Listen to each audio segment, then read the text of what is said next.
구독과 좋아요는 이 채널을 만드는데 가장 큰 힘이 됩니다.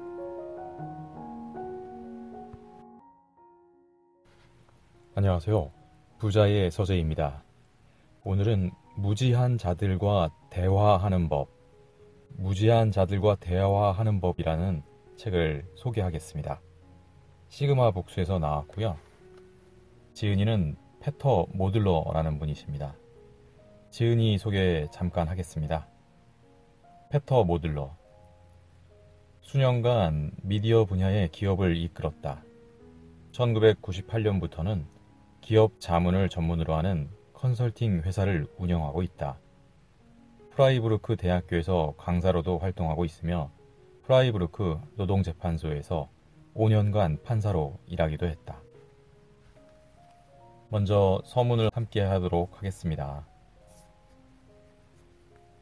무지한 자들. 악의가 없는가? 아니면 의도적인가?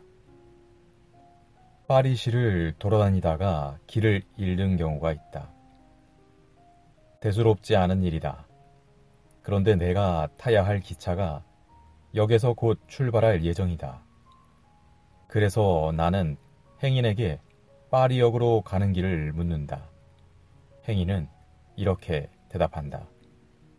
모르겠어요. 악의가 전혀 담기지 않은 진술이다. 행인은 길을 모르며 전혀 알고 있는 것 같지도 않다. 또한 상냥한 거짓말로 나를 막다른 길로 보내지도 않는다. 그렇다. 그는 그저 자신이 모른다는 사실을 솔직하게 인정한 것이다. 나는 그에게 나쁜 감정을 느끼지도 않고 그냥 다른 사람에게 길을 다시 물을 수 있다. 모르겠어요.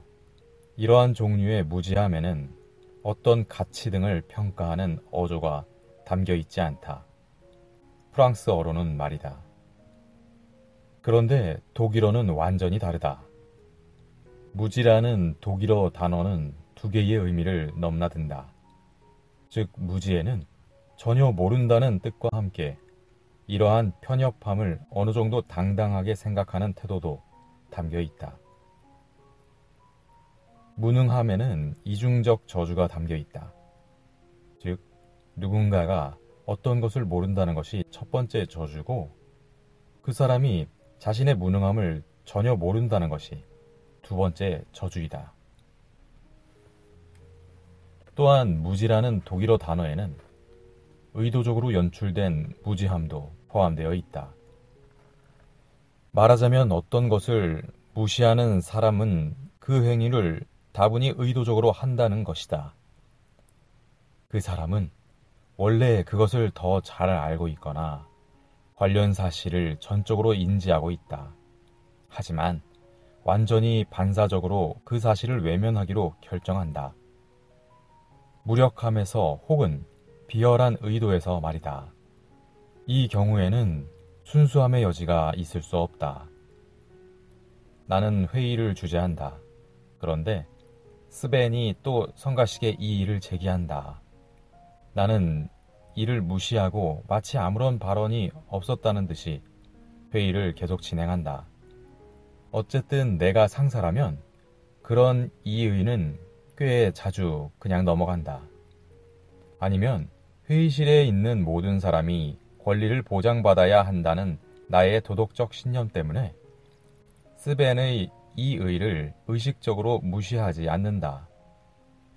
주제에서 벗어난 이야기들이 오가기 시작하고 회의가 걷잡을 수 없는 상태가 된다. 결국 내가 스벤을 무시하지 않는 사실에 모두가 신경이 곤두선다. 이처럼 무시를 한다는 것은 그렇게 간단한 일이 아니다. 독일어에서는 무지 혹은 무시와 관련된 단어들은 동사로 사용하든 명사로 사용하든 매우 부정적인 의미를 갖는다.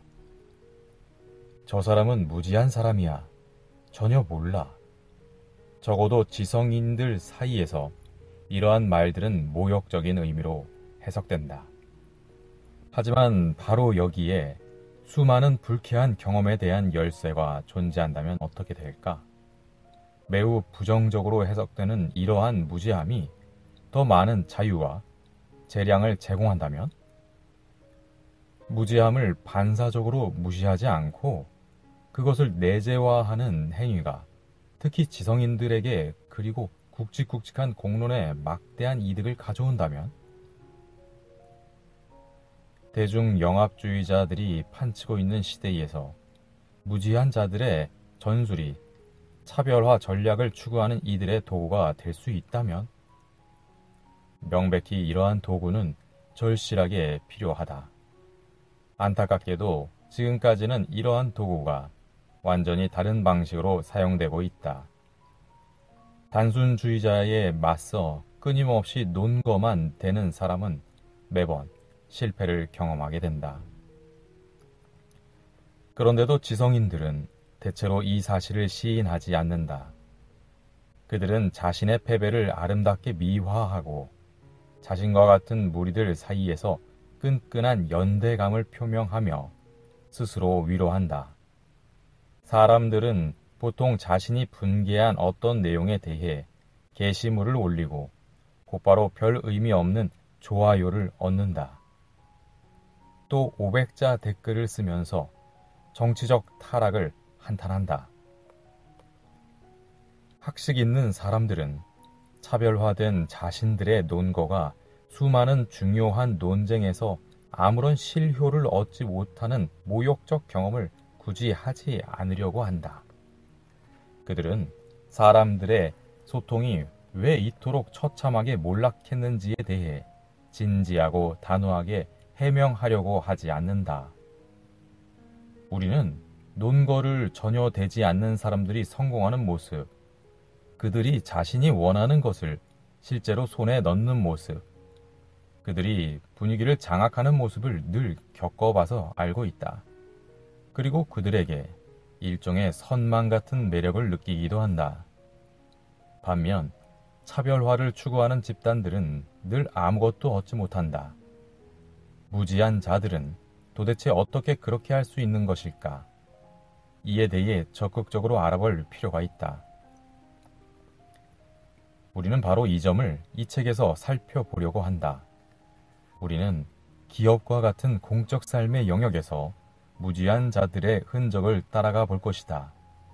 좀 더 분석적인 시각에서 표현하자면 공적 영역과 기업 내에서 벌어지는 대립적 논쟁의 소통 수단을 관찰할 것이다. 이러한 소통 수단은 그 자체로는 아무 능력도 없지만 어떤 식으로 쓰이느냐에 따라 달라진다.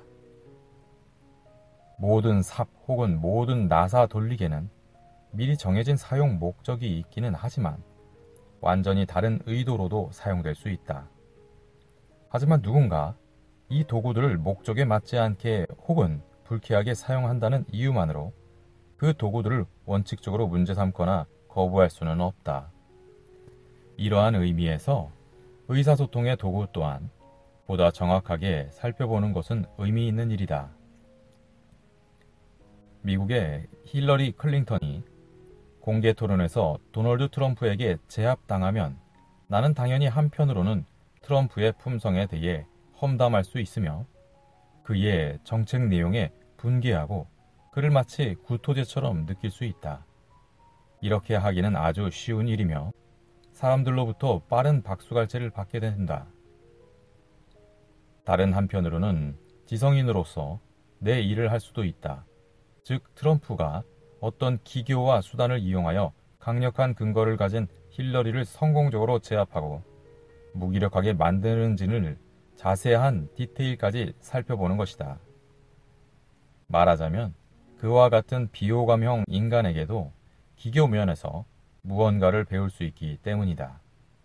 인도주의적으로 표현하자면 분노도 편견도 없이 말이다.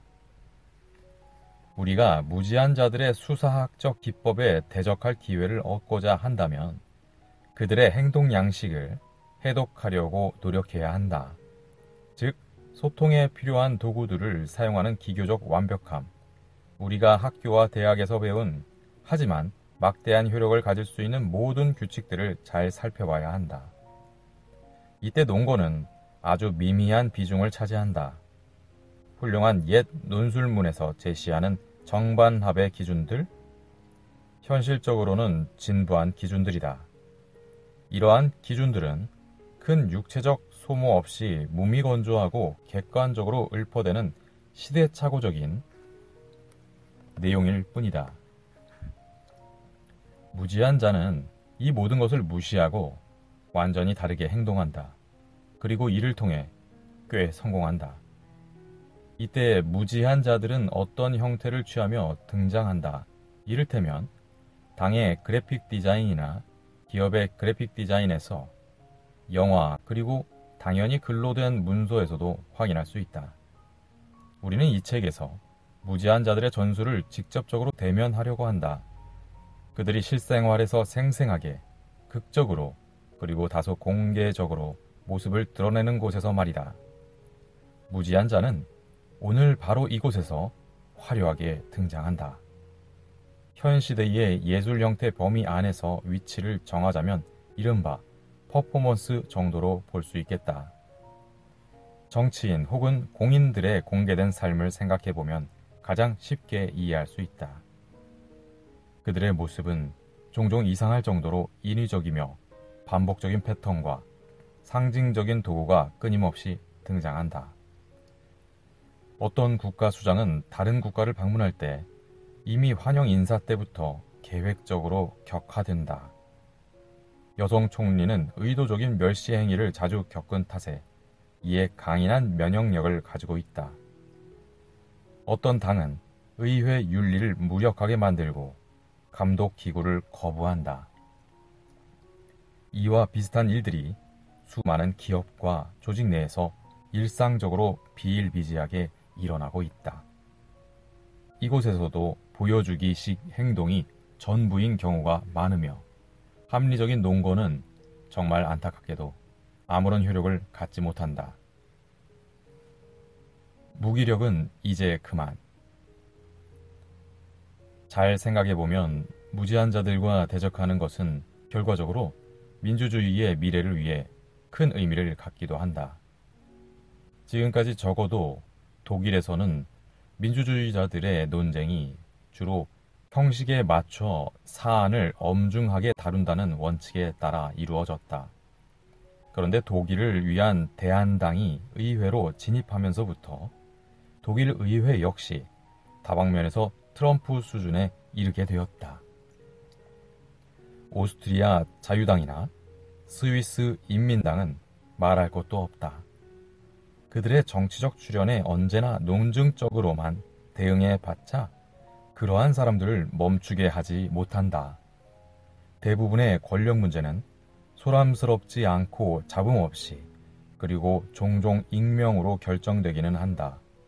하지만 권력 메커니즘이 대중의 관심 대상이 되는 상황, 더 이상 무시할 수 없는 그런 상황들도 있다.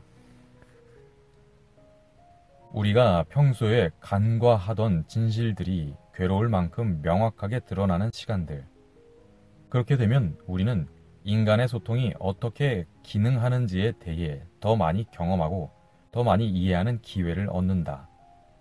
그렇기 때문에 우리는 아주 정확하고 자세하게 경청하고 바라보아야 한다. 비록 우리 눈앞에 보이는 것이 마음에 들지 않는다고 해도 말이다. 2016년 세 차례에 걸쳐 진행되었던 힐러리 클린턴과 도널드 트럼프의 대선 토론을 보면 이를 명확하게 알 수 있다. 수백만 명의 시청자들 앞에서 진행된 토론은 언젠가 그 의미가 사라질 그런 일시적인 사건이 아니었다. 토론의 의미는 지금까지 계속되고 있다. 그 이유는 바로 이 토론에서 단순히 미국의 대선 선거전을 훨씬 뛰어넘는 하나의 패러다임, 즉 일종의 교육적 사례를 다루고 있기 때문이다.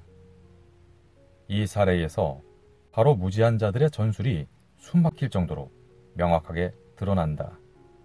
이러한 전술은 무지한 자들의 기교라고 말할 수 있을 것이다.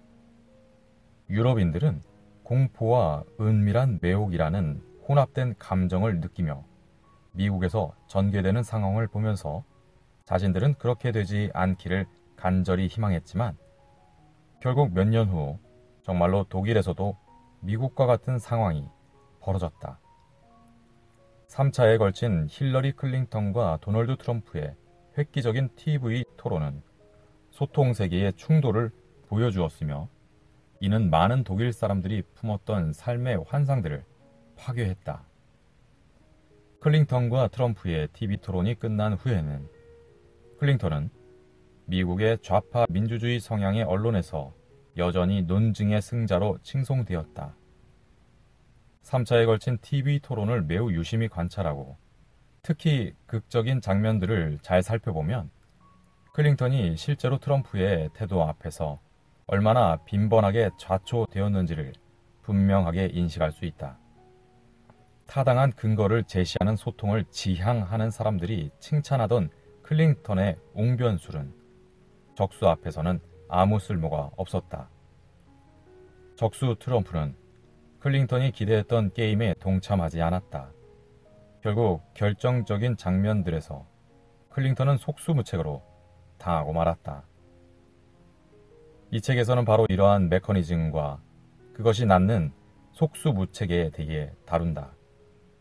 무지한 자들의 기교가 최고의 상태에 도달하면 상대의 길을 완전히 꺾는 효과를 갖는다. 이러한 일은 미국에만 또는 정치 일선에서만 제한되어 있지 않다. 클린턴과 트럼프의 충돌 사례에서 보이는 이러한 사실이 독일에서는 오로지 분노와 도덕적 자만 속에 가려져 있다. 하지만 바로 이러한 일이 규모만 축소되었을 뿐 독일에서도 똑같이 일상적으로 벌어지고 있다. 다만 TV 카메라가 꺼져 있을 뿐이다.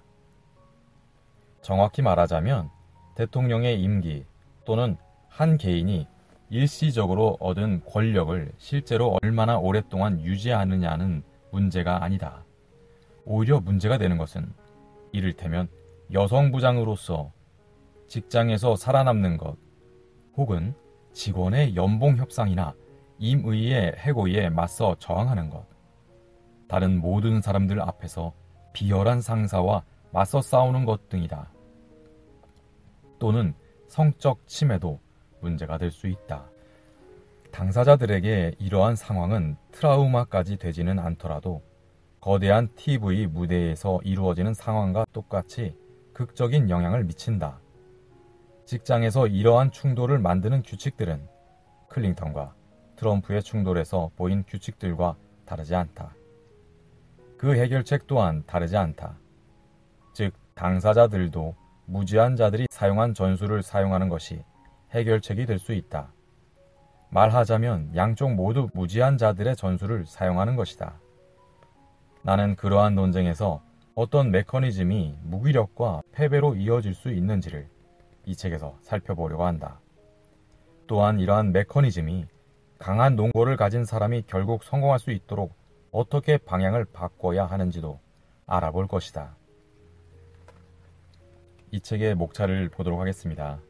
1장 무대장치의 의도, 2장 논거의 무기력, 3장 개방된 공감, 4장 훈련 거부, 5장 사라진 대안, 6장 앞 무대의 법칙, 7장 두 시스템을 넘나드는 용기, 8장 안개 기계, 9장 휘발유 냄새, 10장 성공적인 교착 상태, 11장 테플론 문구, 12장 거짓말의 평범성, 그리고 마지막 13장 무지한 자들과 이야기하다로 이루어져 있습니다.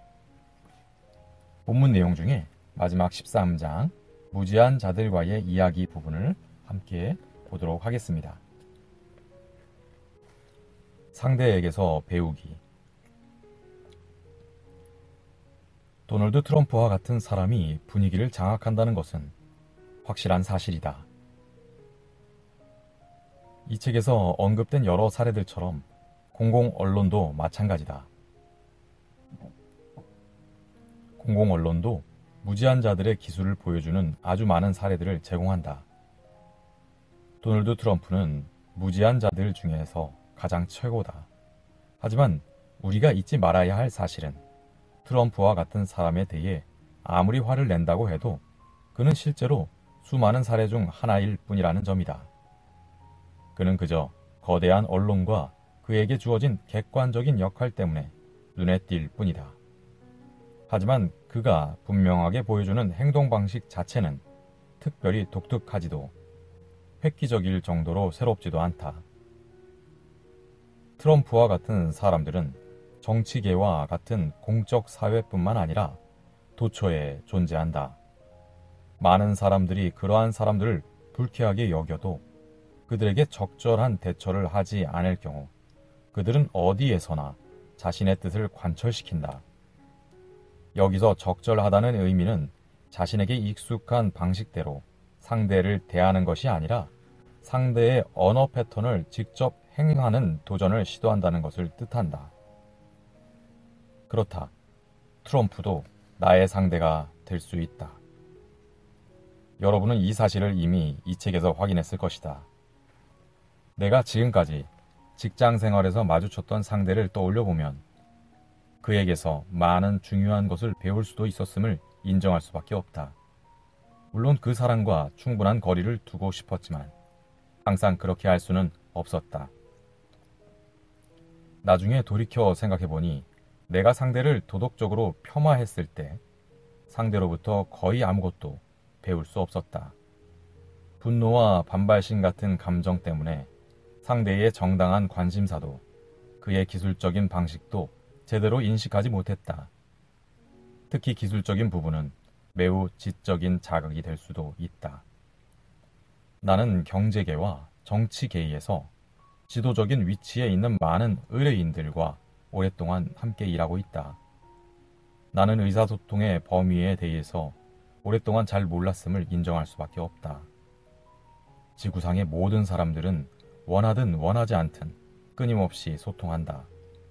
하지만 대부분의 사람들은 마치 자동 조종장치처럼, 다시 말해 성찰이나 비판, 의식 없이 소통한다.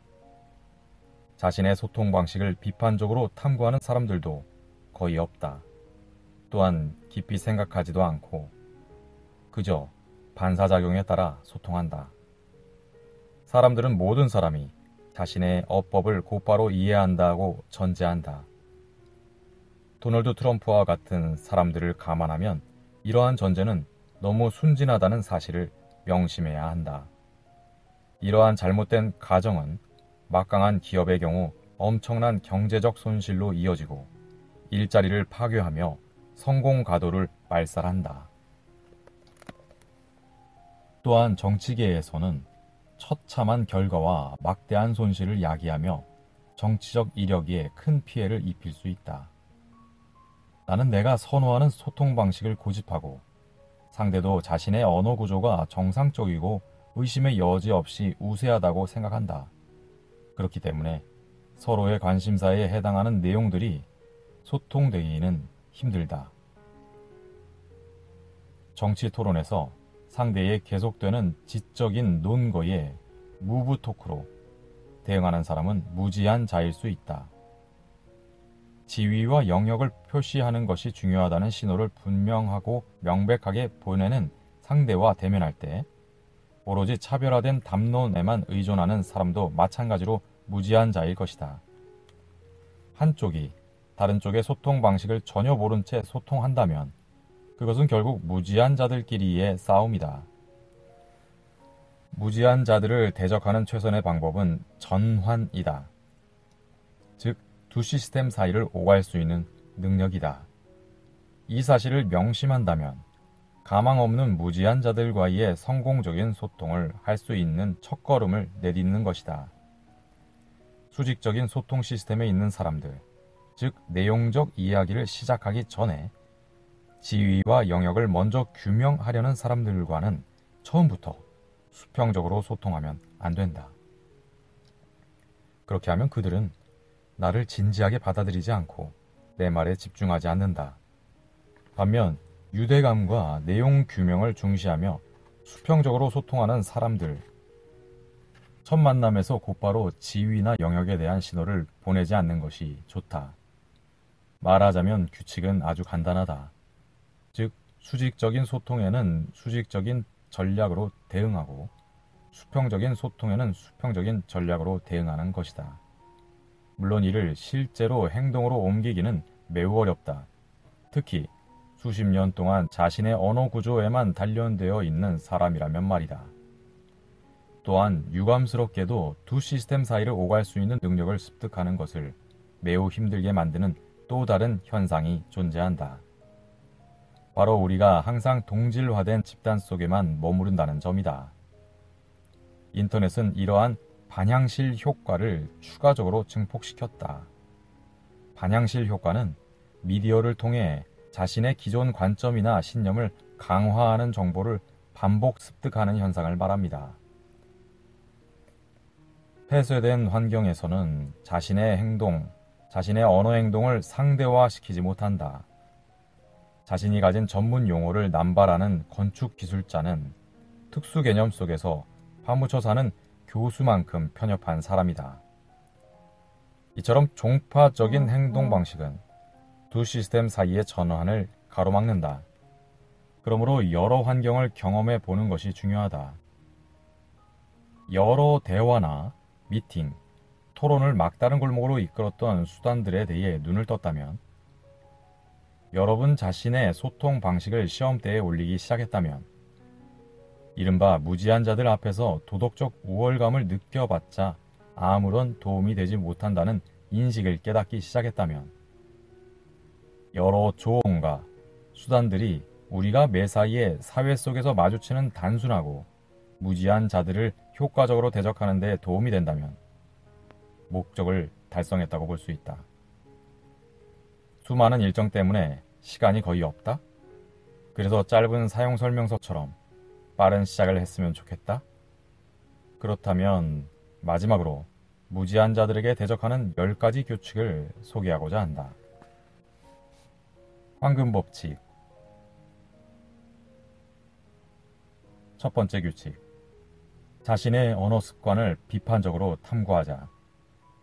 당신이 속한 사회적 계층 외에 사람들과 흥미롭고 유창하게 대화할 수 있는가? 만약 그들과 이야기할 때 늘 말이 막힌다면 그것은 당신의 언어적 약점을 보여주는 것이다. 문제는 상대에게 있는 것이 아니라 당신에게 있다. 하지만 용기를 내자. 용기를 가지고 낯선 환경으로 가보자. 그리고 정말로 다른 사람들에게 약간의 호기심을 갖도록 하자. 두 번째 규칙. 반사적인 도덕적 분노를 내려놓자. 당신이 통제할 수 없는 반사 반응에 주의하자. 물론 당신의 신념을 배반하라는 것이 아니다. 하지만 자만에 빠진 행동에서 벗어날 필요는 있다. 상대가 당신만큼 달변에 능하지는 않은 사람이거나 교양 있게 말하지 못한다고 해서 그는 전 인류의 적이 아니다. 도덕은 선하고 아름다운 것이다. 하지만 통제가 불가능한 반사적인 속단은 금물이다. 세 번째 규칙. 논쟁의 요점에서 벗어난 소통을 인지하자. 상대가 논쟁 주제에 관심을 보이지 않을 때 그가 어떻게 소통하는지를 숙고해 보는 것이 좋다.